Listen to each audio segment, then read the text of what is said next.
Yo, it's Guido. Welcome back to Tactics Talk. On this episode, I've got Nona Manendus. Every time. Nona, Progetto 65. He is back at Tier 10 in a 5-10. This is a no-joke game. It's not all 10s, but it's only Tier 10s and Tier 9s, so you better bring your A game. He's in his Progetto 65, which is the Tier 10 Italian medium tank. Top of the line on the Italian tree.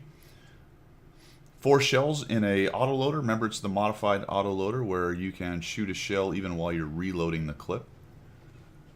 And he's going to come up here with the Progetto 65. He's got pretty good gun depression.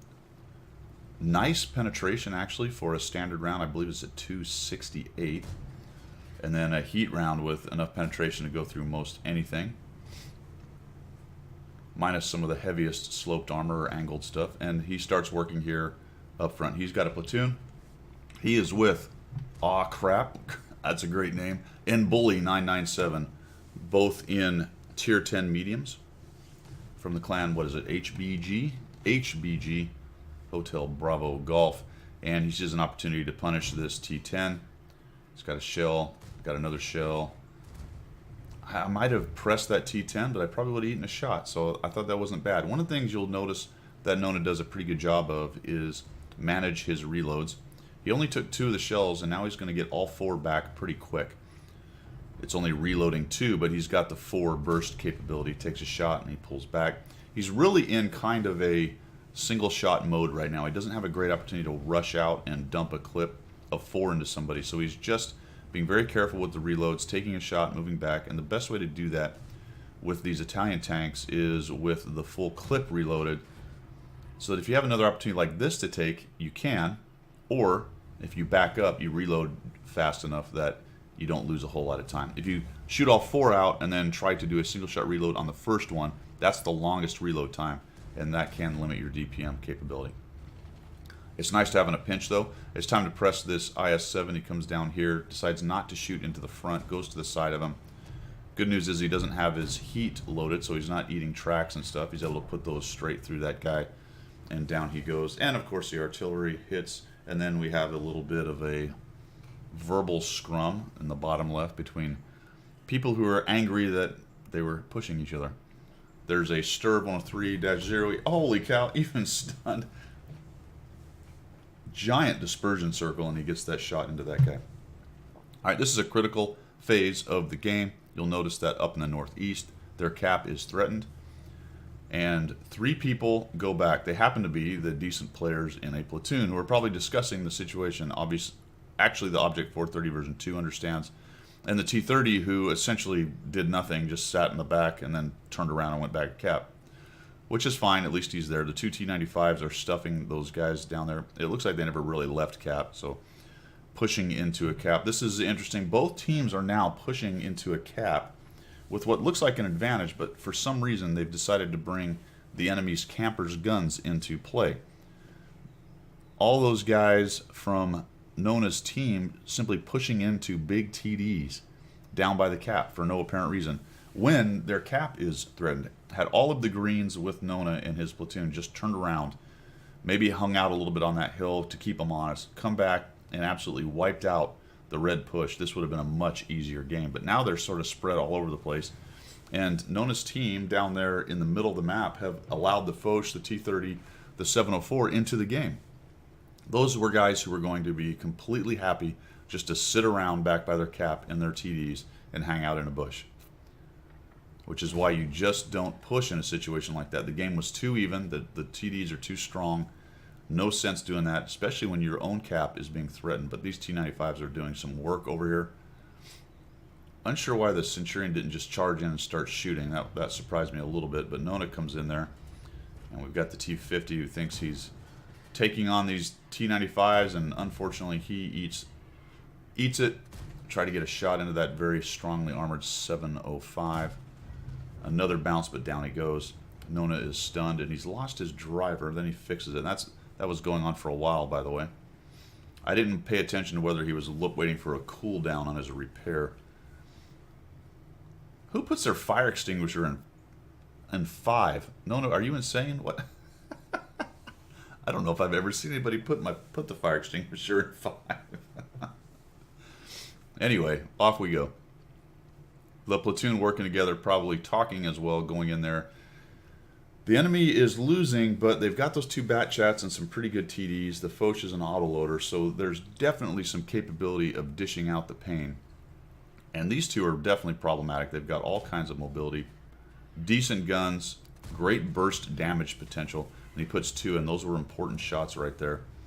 And now all these TDs that are just all in the same spot, hanging out down here below. There's a shot into him. And Nona's got to pull back because he's got nothing left in the clip. And this is situation where he took advantage of the autoloader capability, meaning that he could shoot those 4 shots relatively quickly, get some DPM out of the way, but now he's got that nice long reload waiting to get his shots back. I was sort of surprised that Foch wasn't there, but maybe you had to say that he'd covered up. That's probably one of those things where maybe there was some comm, one of your friends telling you, or you just took a chance that he had hid behind a rock because that Centurion AX had not lit him. Either way, you're able to come up here kind of out in the open. The 704 probably feels like his only option is to push into the Patton, so he makes a charge and dies for it. One of the problems with attempting to take on a platoon like that as a single player is they're probably talking about how they're going to shoot you from multiple directions. And unfortunately, the bat chat takes down Aw Crap, and Aw Crap says Aw Crap, and there is one of them doing what bat chats do, heading off to another flank. Good and bad. The good news is that he's giving them multiple avenues of fire. The bad news is he's not with his buddies over there, which is the same situation that Bully has right now, who's way out in the open. So a little bit of a breakdown on the platoon. The Patton doesn't have a lot of options. He's probably feeling very trapped there because if he pushes forward towards the cap, he's going to be dealing with the bat chat and the T-30. If he tries to go back, he's dealing with the bat chat that's up on the high ground right there. So a little bit of a difficult situation, and you've got Nona heading back here to support the 2 T-95s who are trundling along through the middle of the map and making an attack. The Patton pushes into cap, and it looks like maybe they're trying to relink back up here. Unfortunately, I believe he finds one of the bat chats back in the back here pretty soon. Yep, finds that guy. They're going to get into a scrum. Shot right there. This is probably the worst thing I saw you do, Nona, right here. I definitely would have stopped and taken this dude out right now. My assumption as I passed is I would have taken a hit no matter what. You don't end up because he's not really paying attention. I'm not even always looking the other way. So that would have been even better just to stop, put 2 shots into and take him down. You may have thought, I'm going to try to use my speed and go by, and I'm trying to save the Patton. But definitely a missed opportunity there to take that guy out. Not sure you even noticed him because there didn't seem to be much of a reaction. And that's the first reaction I saw right there. So you may have been very fixated on what was going on between the Patton and that other bat chat. And the artillery, I don't even, whatever. Stops, turns around, goes the other way. The 2 T-95s are moving up, and now your team has a good advantage. I would have spun my camera around and looked at the hit points of those 2 guys. And then we get a bit of an unfortunate thing right here. This T-95, unknown why, doesn't let you by. He insists on scraping around the corner. He's trying to keep the front of his tank, but if he'd have just let you by, and I think we got a bit of a pissing contest going on here. But that is extremely annoying. Not really great teamwork on the T-95. If he'd have just stopped and let you by, it would have been no skin off his rear end. Unless he was in the, say, I've got to get damage mode. You know you're going to eat the shot from the T-30, you go ahead and do so. The good news is that this dude's actually running the small gun. So instead of taking 750, you only took 415 from the smaller gun. Tracked, fixed, moving around, and we're looking for that bat chat. This becomes a very interesting part of the game. So we know the bat chat is around us here, probably.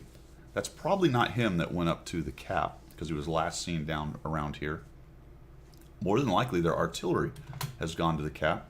The 2 T-95s are moving up, and Nona, it appears, has decided, you know what, I'm going to go make sure this game is won. Probably looking for the bat chat, hoping he runs into him right here, and then he says, all right, I'm going back to our cap. Let the 2 T-95s sit on cap. Keep the bat chat busy. Oh, he's somewhere near, isn't he? So he was somewhere around there, probably saw you running off at this point. That's unfortunate. It's too bad he knows that you were going this way. Plus the artillery probably suspects it as well. So let the 2 T-95s sit on cap, and it's looking pretty good. You've got 2 on cap for 35 seconds. They've only got 1 at 56. This is a fast medium tank, so he's flexing all the way back across the map to get to the enemy cap. And this is one of those insurance policies, so surely the T95 should be able to take on this one bat chat. Let's see how this goes down. 18 seconds to win on the greens. Maybe their bat chat's just not going to show up. Nope, he surely does. Waited for the last moment, got reloaded. He's shooting at these guys. Oh no. And the insurance policy now comes into effect. At this point, had Nona not gone back, they wouldn't win. Now, you could argue he should have stayed and he could have helped take down the bat chat by jumping on the cap. That is also a possibility. But I like this one better because it removes all doubt. It removes all doubt. And he's going to get there in time. I think he wanted to go left and get up into that bush there. Decided, you know what, I'm just going to come around. It's just the artillery. Be incredibly lucky to one-shot him. He tries to track him, doesn't track him. Guy spins around, fires in. Of course he does. Nails him for 473. What a joke. Down goes the bat chat. Anyway, the T95 gets him, and they clean up the enemy. 5 kills, 5,382 damage. No assist, which is bizarre, but with no assist, a lot of long-range shooting and stuff, which is fine.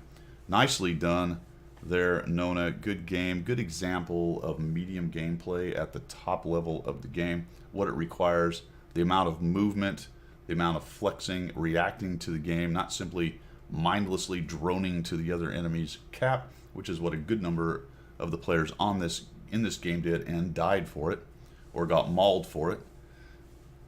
Overall, nice job, man. All right, guys, hope you like what you saw. Hope you learned something along the way. If you did, make sure you subscribe.